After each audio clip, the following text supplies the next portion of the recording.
Good morning. I'm Muriel Bowser. I'm the mayor of Washington, D.C. We are here at Reagan National Airport to provide an update on the tragic events of last night. I'm joined by U.S. Transportation Secretary Sean Duffy, D.C. Fire and EMS Chief John Donnelly, American Airlines CEO Robert Eisen, the MWA, the Metropolitan Washington Airports Authority CEO Jack Parter, United States Senator Mark Warner, United States Senator Tim Kaine, U.S. Representative Don Beyer, as well as the Chief of the Metropolitan Police Department, Pamela Smith. And we are joined by first responders from across the Metropolitan Washington region. I speak for all of us when I say, and certainly all Washingtonians, how very sad we are for American Airlines, for the United States Department of Defense, and for all Americans for the loss of life that happened with the collision of these aircrafts. We know that includes families from across our region as well as in Kansas and across the country. This morning we all share in a profound sense of grief. I do want to thank the first responders who acted quickly last night, who ran towards danger, went into a very frigid river, and have worked throughout the night. Chief Donnelly reported in last night's briefing that we have a strong mutual aid agreement in our region, and those teams have worked together throughout the night in really tough and heartbreaking conditions, and we should all thank them for their heroic efforts. So we'll have several updates today. I'm first going to turn to the Secretary of Transportation, Sean Duffy, and then you will hear directly from Chief John Donnelly with a situational update. Thank you, Mayor. Again, Sean Duffy here, Secretary of Transportation. We wish we were gathering for different purposes today. I just want to let you know that the Department of Transportation, the FAA, along with the White House, President Trump, local, state, and federal partners, all working together on this incident in unison. I couldn't be prouder of this team that's been assembled, working tirelessly. Mayor, I want to thank you specifically for your work. A few details I'd like to give all of you, and some of you reported this, but last night, if you live in the DC area, you would know that this was a clear night last night. The helicopter was in a standard pattern. If you live in the DC area, you'll see helicopters up and down the river. This flight pattern is seen oftentimes when you live in DC. This was a standard flight pattern last night as well. The American Airline flight coming into land was in a standard flight pattern as it was coming into DCA. So this was not unusual with a military aircraft flying the river and aircraft landing at DCA. And again, if you live in the area, you'll see that frequently with those two aircraft working together. As many of you have reported, we have located the two aircrafts. The fuselage of the American Airline plane was inverted. It's been located in 3 different sections. It's in about waist-deep water, so that recovery is going to go on today. As that recovery takes place of the fuselage of the aircraft, NTSB is going to start to analyze that aircraft, partner with the FAA with all of the information we have to get the best results possible for the American people. I would just say that safety is our expectation. Everyone who flies in American skies expects that we fly safely, that when you depart an airport, you get to your destination. That didn't happen last night. And I know that President Trump, his administration, the FAA, the DOT, we will not rest until we have answers for the families and for the flying public. You should be assured that when you fly, you're safe. Thank you.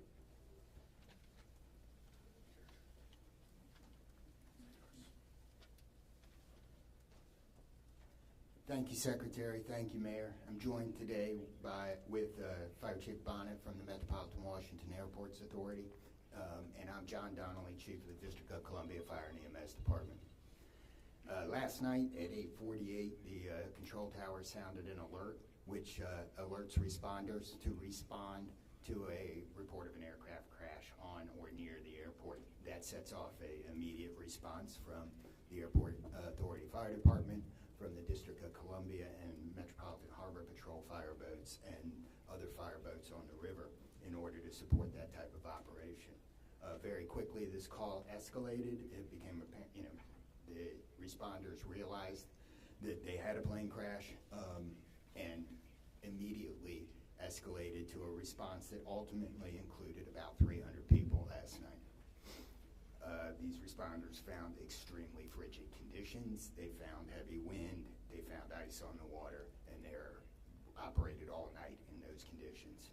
I'd like to take a moment to acknowledge the agencies that responded in addition to DC Fire and EMS and the Metropolitan Washington Airports Authority: Montgomery County Fire Department, the Prince George's County Fire Department, the Charles County Fire Department, the Baltimore County Police Department, the Anne Arundel County Fire Department, the Alexandria Fire Department, the Arlington County Fire Department, the Fairfax Fire Department, the Prince William Fire Department, the Baltimore City Police Department, the Maryland State Police, the Maryland Natural Resources Police, the Department of Defense, the Joint Base in Bowling Fire Department and the staff there, the U.S. Army, the U.S. Coast Guard, the United States Park Police, the Metropolitan Police Department, the FBI, and the NTSB. Despite all those efforts, we are now at a point where we are switching from a rescue operation to a recovery operation.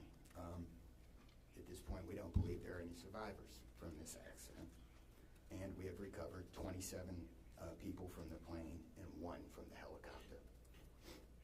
The District Office of the Medical Examiner has lead on reuniting these bodies and these people with their loved ones, and we will continue to work to find all the bodies and collect them and reunite them with their loved ones.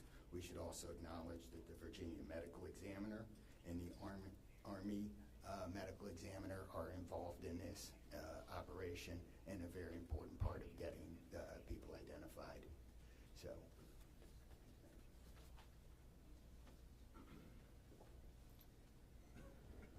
Our hearts are certainly with all of the crew in American Airlines, and we'll hear from CEO Isom. Thank you, Mayor. Good morning. I'm Robert Isom, the CEO of American Airlines. I want to express my sincere condolences for the accident that happened at DCA last night. We're absolutely heartbroken for the family and loved ones of the passengers and crew members, and also for those that were on the military aircraft. Our focus right now is doing everything that we can to support all of those involved and also the PSA Airlines team. This is devastating. We are all hurting incredibly. We urge any family and friends looking for information about their loved ones to call our designated helpline, and that's at 1-800-679-8215. 1-800-679-8215. And here's what I can share at this early stage. American Eagle Flight 5342, operated by PSA Airlines, traveling from Wichita, Kansas to Reagan National Airport, was involved in an accident just before 9 p.m. local time on final approach into Reagan National. It collided with a military aircraft on an otherwise normal approach, and at this time we don't know why the military aircraft came into the path of the PSA aircraft. Flight 5342, a CRJ 700, was under the command of 4 crew members. They carried 60 passengers, as you know, for a total of 64 people on board. In addition to local resources already here in DC, American Airlines has activated our care team, and that's a group of specialists that are trained to support these types of responses. These team members are on site or arriving soon. And additionally, we have members of our GO team that are on ground here in DC, and they're being deployed with resources to do everything that we can to take care of the needs of the families and the loved ones of the passengers and crew members. And that is our sole focus. And we're so grateful for the first responders. They've been working through the night, courageous efforts. We're actively working with local, state, and federal authorities on emergency response efforts and closely coordinating with PSA Airlines as they cooperate fully with the NTSB on the investigation. I know that there are many questions. At this early stage, I just won't be able to answer many, but we'll provide additional information as it comes. Thank you. I want to introduce the Metropolitan Washington Airports Authority CEO, Jack Potter. The authority manages Reagan Washington National and Dulles International. Good morning and thank you, Mayor. First, let me begin by expressing our condolences for all the victims of this flight and for their families. There's a lot of grieving going on, and so we're very sympathetic to that. I want to echo what was said about the first responders. When there's a problem in this area, everybody drops everything and they rush to wherever the problem is. So I want to thank the chief, the entire team from Washington, D.C., but just as important, the list of folks that the chief described. Federal authorities have been here en masse, and so a lot of effort was brought to bear. Unfortunately, we weren't able to rescue anyone, but we are in the recovery mode right now. And I just want to, last night I expressed the fact that we hope to open at 11 o'clock today, and that is still the case. We're going to open the airport at 11 o'clock.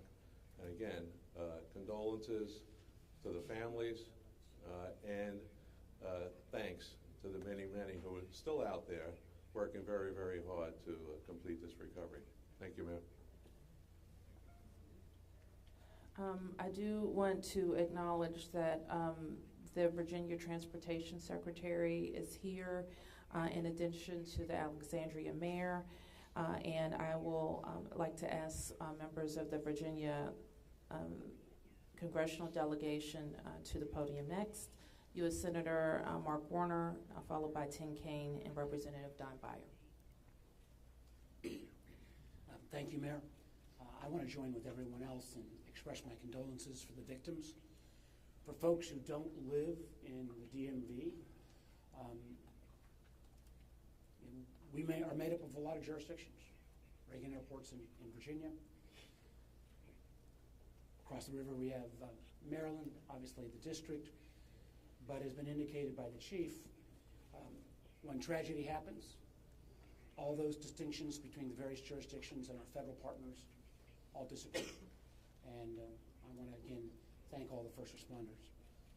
On a personal note, I'll just add that literally I now know I was coming back from the district from a dinner to my home in Old Town Alexandria. And while I did not see the collision, I wondered, I'd never seen this many red lights streaming towards the airport and across the river in Maryland about this time. My phone started blowing up and I realized that this accident had taken place. There'll be a time to figure out, I know NTSB will have a briefing later in the day, but to the victims, our condolences. To the first responders, our thanks. The sorrow, thanks, and questions. So sorrow, as all have expressed, to the crew, to the passengers, to the soldiers, to their families, to their friends, to their loved ones, to people who are still trying to get information and unsure whether their loved ones have been lost. We offer our profound condolences to them and our sorrow for this tragedy.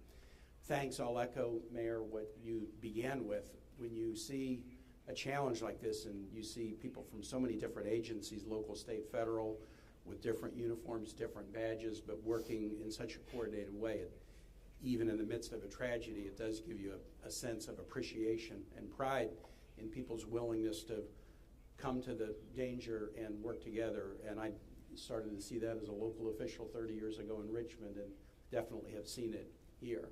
And then finally, questions. There are going to be a lot of questions, obviously, a lot of questions. And that's what the NTSB's job is to be an independent investigator of incidents like this. And they are here. We were in dialogue with them earlier today. They've been here since they got the alert, and they will be doing the work and playing lead in answering the many questions that we have. And that's as it should be. It's not a time to speculate. It's a time to investigate and get answers to the questions we need, and I have confidence that will be done. Thank you.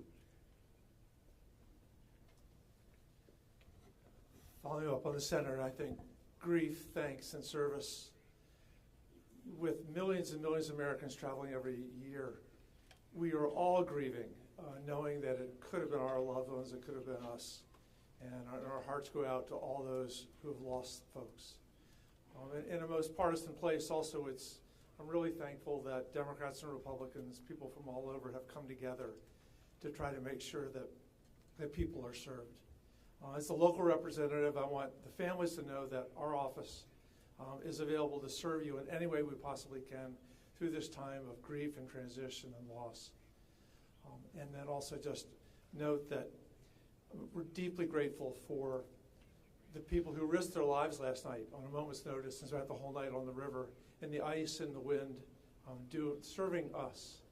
And then finally, as Senator Horner noted, after the NTSB investigation, we've got to make sure that at the federal level and with the support of Virginia, Maryland, D.C., we're doing everything we can to make sure this does not happen again.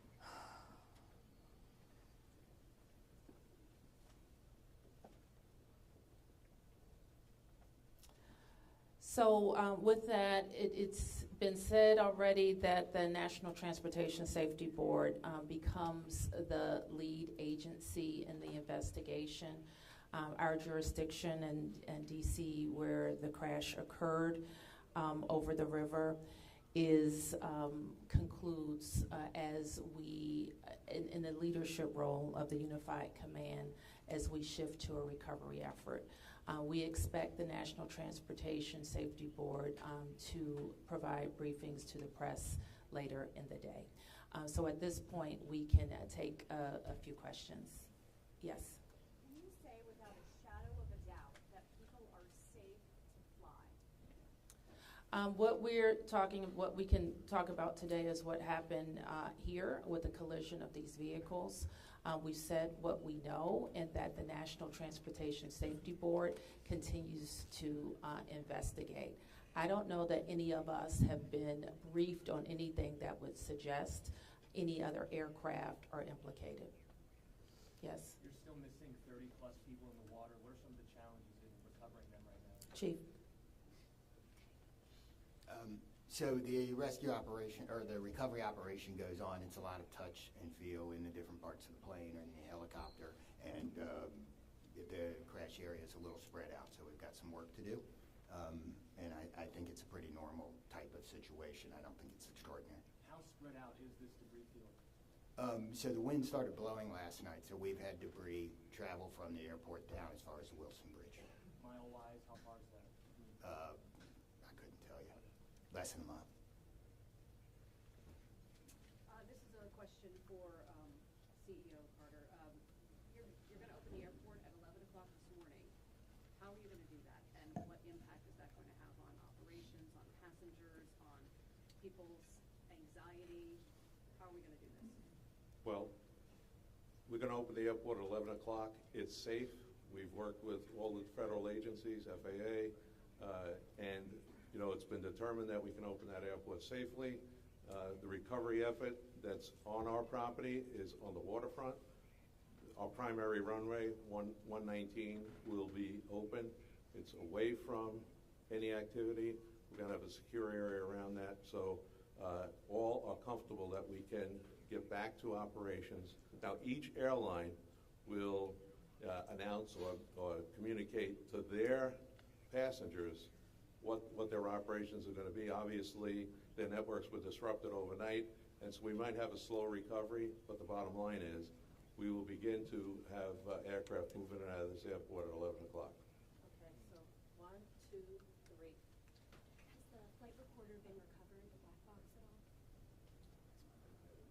don't think we can say anything about what's in TSB's purview. You mentioned the airport opens 3 hours from now. There's a lot of helicopter traffic from the military, U.S. Park Police and all that. Will helicopters be flying right through here as well, beyond the recovery efforts? I don't know the answer to that. Jack, do you have anything to add? We don't have anything to add about that. Yes. This is for Secretary Duffy. Can you reassure Americans that the U.S. still has the safest airspace in the world? So the question is, can I guarantee the American flying public that the United States has the most safe and secure airspace in the world? And the answer to that is absolutely, yes, we do. We have early indicators of what happened here, and I will tell you with complete confidence, we have the safest airspace in the world. When it comes to informing these families who've tragically lost their loved ones, what has that looked like so far? Have any of them been informed? The flight manifest, is there any details you can provide on that front?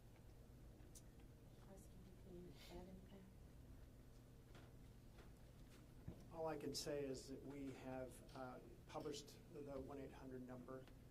We have family assistance centers set up here in DCA. We do in Wichita as well. I'm not at liberty to give the number of families that have been that have used those services, but we are making that use. We have over 100 team members that are either here or on their way that are specially trained to work with family members, handle travel arrangements, hotel arrangements, incidentals, to make sure that we're taking care of people in any way that they can. As you know, as our teams are hurting and suffering, as our passengers and their families need assistance, we're doing everything we can. I don't have any more information on that right now. Mayor, Chief Donnelly, can I ask you to describe the next phase of the investigation? How confident are you that you'll be able to recover all 67 of these bodies? And can you speak to some of the debris that's also being pulled out of the river? We understand there are some suitcases, some other things that have been pulled out from the river. And I would like to ask anyone here, perhaps the Transportation Secretary or Mr. Isom, if we know anything about these victims, age ranges, nationalities, anything of that nature. So the next phase of this operation is going to be led by the NTSB. All of us are working together, though, to search the area and to find the victims. I'm confident that we will do that, and that will take us a little bit of time, though. It may involve some more equipment. As far as the things being collected, I don't have personal knowledge. I know that we have been collecting debris that you would expect to see from a plane. Anything about the victims? So the question is about the victims. The NTSB is going to lead that portion of the contact with the victims. I believe American is going to be involved with that as well, and so will the FAA and the Department of Transportation. Secretary Duffy, Mayor, we're going to take some questions over here. 1, 2, 3, 4. First, Secretary Duffy, the flight path that the helicopter was on, is that a common flight path, and is it normal for helicopters to get clearance to cut across busy approach paths? So I don't know if you all could hear the question. It's a question about the flight path of the helicopter. I don't want to go into too much detail about the information we have from the FAA, but obviously it is not standard to have aircraft collide. I want to be clear on that. But prior to the collision, the flight paths that were being flown from the military and from American, that was not unusual for what happens in the DC airspace. And as this investigation moves forward, we will be able to provide more information to you about the details of that statement. I wanted to follow up on that question regarding the flight path, because you said it was standard. So can you speak to the conversations with air traffic control? Were there blind spots here? So the question is, were there blind spots with air traffic control? I don't want to make statements about that. I don't lead into that answer. But again, I think whether it was air traffic control, whether it was military aircraft, helicopters, or the American flight, everything was standard in the lead up to the crash. Now, obviously, something happened here. You'll get more information and more details as this investigation moves forward.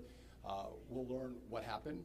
But again, those who live in the DC area, we see military helicopters fly up and down the river. It's a standard path that they fly. They're used to aircraft landing at DCA, and there's a procedure in place because this happens every day. Something went wrong here. I look forward to the time and point when we can give you that information, but I don't want to comment on that right now. Senator Payne, Senator Warner, you all have been, very vocal about your concerns about busy runways here, air traffic.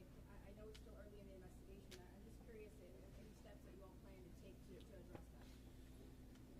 We have raised this issue continuously. We've got very busy airspace. I think we will ask questions, but at the appropriate time. But we are in this period right now where families are still being notified. We're trying to figure out what happened.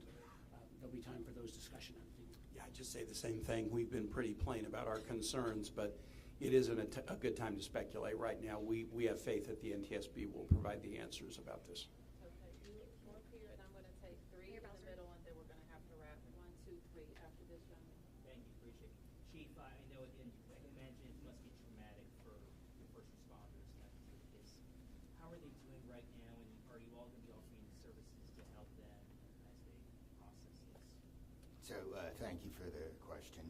Our first responders are resilient people, but yes, this call will be hard for them. Our peer support teams are already engaged with the responders, and we'll be following up on that to make sure that they're okay. But I think the concern is real. Thank you, Ms. Mayor. What kind of communication was there between the helicopter and the tower, the plane and the tower, and the helicopter and the plane? I don't want to say too much on the communication between the helicopter in the tower and the airline in the tower, but I will say this: there was communication. It was I would say standard communication.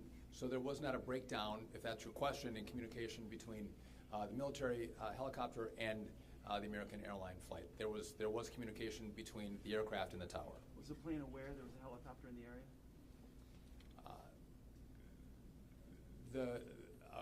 I would say the helicopter was aware that there was a plane in the area. The president, the president, you said yesterday that you called into the briefing room. Has he returned to the briefing room since then? Have you spoken?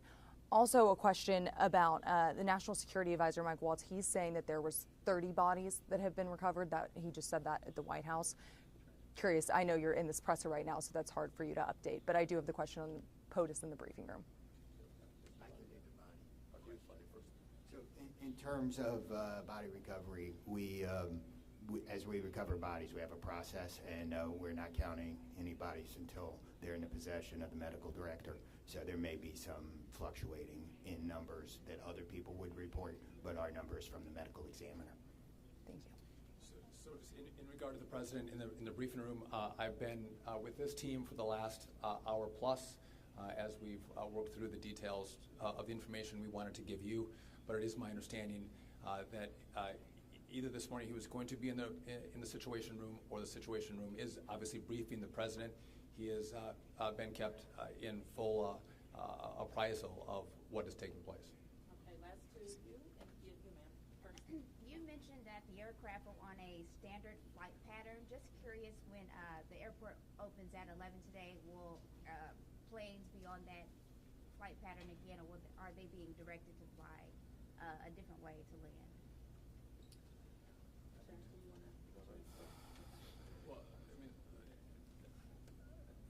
safety is paramount, and I don't have that information quite yet from the FAA, so I don't want to provide an information I don't want to provide an answer or inaccurate information on what routes will be flown out of DCA. Okay, last one. Two questions really quickly. What do you know about the experience and history of the pilots of both the American Airlines plane and the Army Black Hawk helicopter? And then for Secretary Duffy, last night the president had said that this could have been prevented and questioned why air traffic control didn't tell a helicopter what to do. Is that something that investigators have determined should have happened in this situation? Secretary, just just quickly, I don't have a lot of information to release, but these were experienced pilots. I know that the captain had 6 years with PSA, or almost 6 years with PSA, and the first officer almost 2 years. Again, standard approach, and that's about all I can say. Thank you. In regard to the military, I don't have information in regard to the experience of the military pilots. I would just note that this was classified as a training mission. Sometimes people could think that a training mission is someone who is inexperienced in the cockpit. We call these missions that are flown in the DC area as our pilots are getting hours in experience training missions. So don't read into that we had how many hours the pilots on the military aircraft had. And you had another question for me that was? Last night the president had said that Yep. this could be prevented, and also that air traffic control, questioning why they may not have communicated with the helicopter telling them what to do. We are going to wait for all the information to come in from this vantage point, but to back up what the president said, what I've seen so far, do I think this was preventable? Absolutely. Thank you. Is there an acting FAA director? Thank you, everyone.